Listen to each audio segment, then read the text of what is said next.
Okay, we are going to get started tying here. We're going to get our thread attached about a quarter to a third of the way back from the hook eye and wrap all the way to the bend of the hook. Today we are tying a parachute. Well, it's a parachute fly, but we're going to do a parachute blue-winged olive in size 18.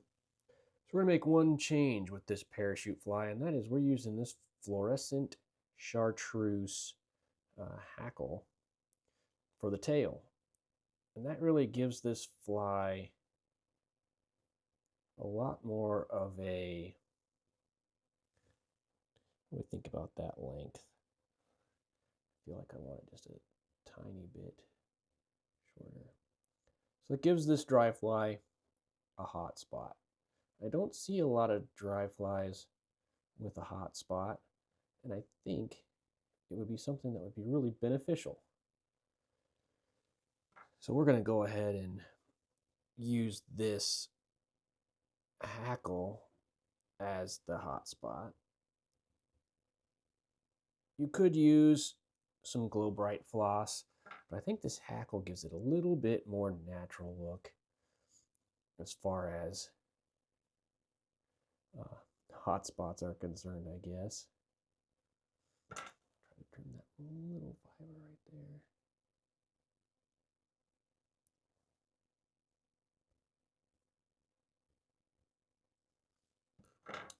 So we're going to go back up to that third of the way spot where we tied in and get ready to tie in our polypropylene yarn for our post.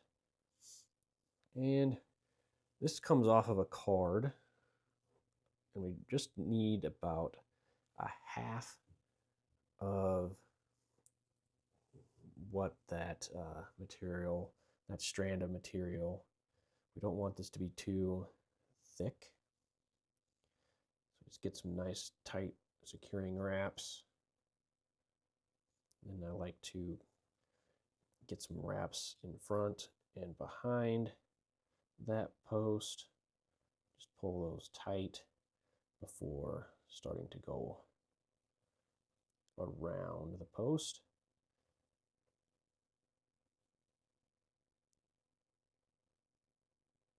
I do like to try and have my thread flat. Give it that counterclockwise spin and try to not put too much tension on the thread when you're not holding on to that post. Just like you probably saw earlier, my thread kind of came all out of that post because I put too much tension on it when I was wrapping and not holding the post.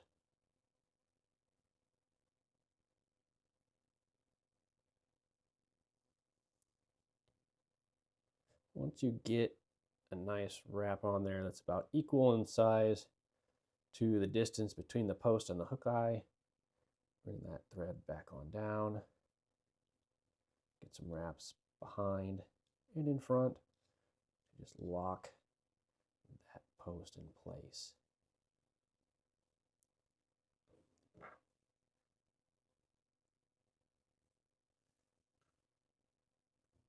You can kind of trim out some problem fibers if you have any. And get that thread all the way back to the tail so we can tie in the body. So the body of this fly is just going to be some super fine dubbing, and we just want to use hardly any of it. When you think you have the right amount, go even lighter on it. Just enough to dirty up that thread. If you have too much, it just really builds the body up super fast, especially on this size 18. So you're really barely using any dubbing.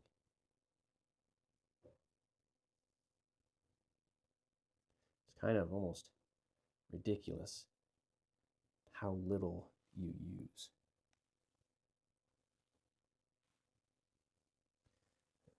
then we can just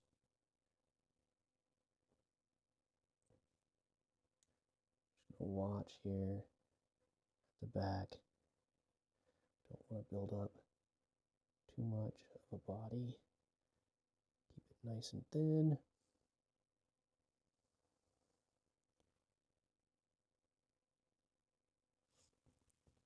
Just like that. And we'll be able to fill some of that in once we get our hackle tied in. We get the thorax all put together on this fly. So now I got a hackle size to a size 18. There is a darker side and a lighter side to the feather. We want that darker side pointing to us. And I like to tie this in so that there is some bare stem so I can get a single wrap around that post. And then start wrapping it down the post. We just want to make sure that that stays how we want it. It really doesn't matter where it is on the parachute post, just as long as that dark side stays pointing out. That's going to let that be oriented correctly when we go to wrap.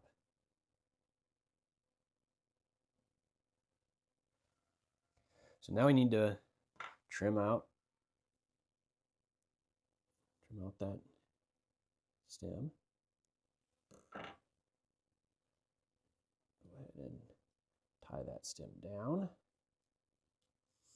We're going to go back to our dubbing, get that thorax put in. We don't need this to be too bulky, but enough that it kind of shows that this is the front of the fly.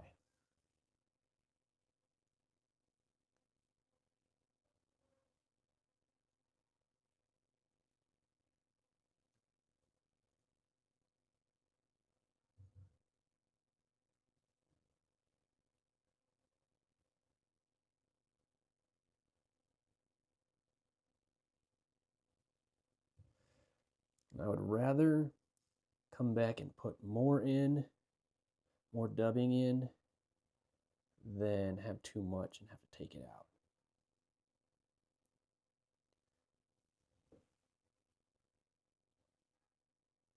Take a look there. We might just need just the slightest bit more. Just a little bit more dirty thread, basically, here.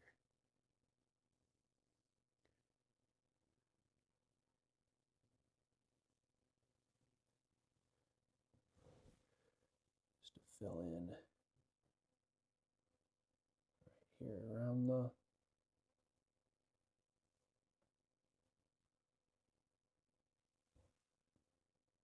that looks pretty good. I'm going to turn this so I can see this better.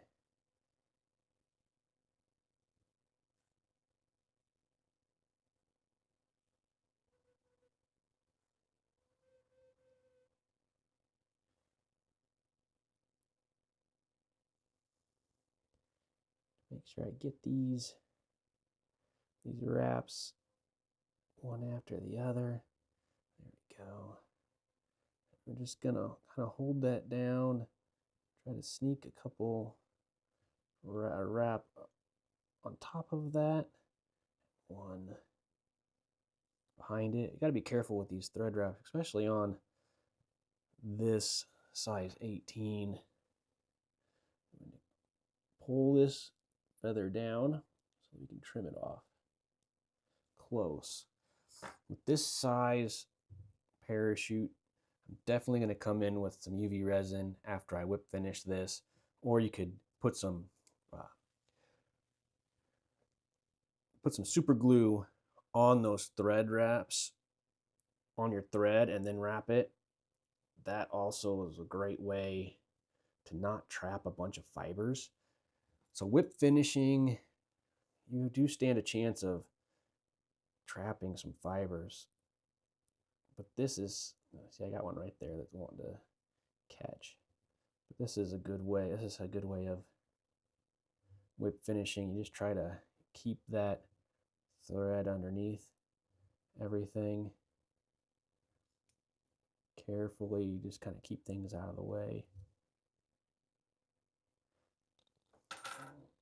Tighten up the thread.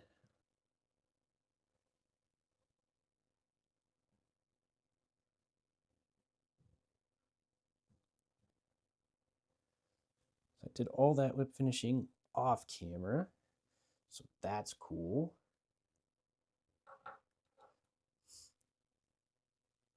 So great way to, if you're not gonna whip finish, get that UV resin.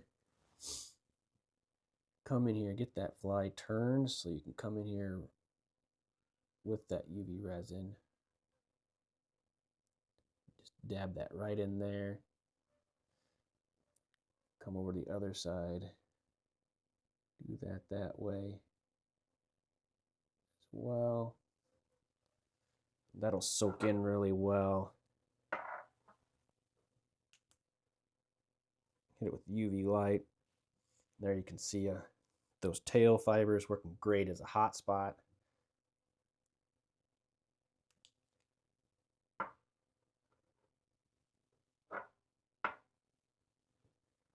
And then we can come in here real close,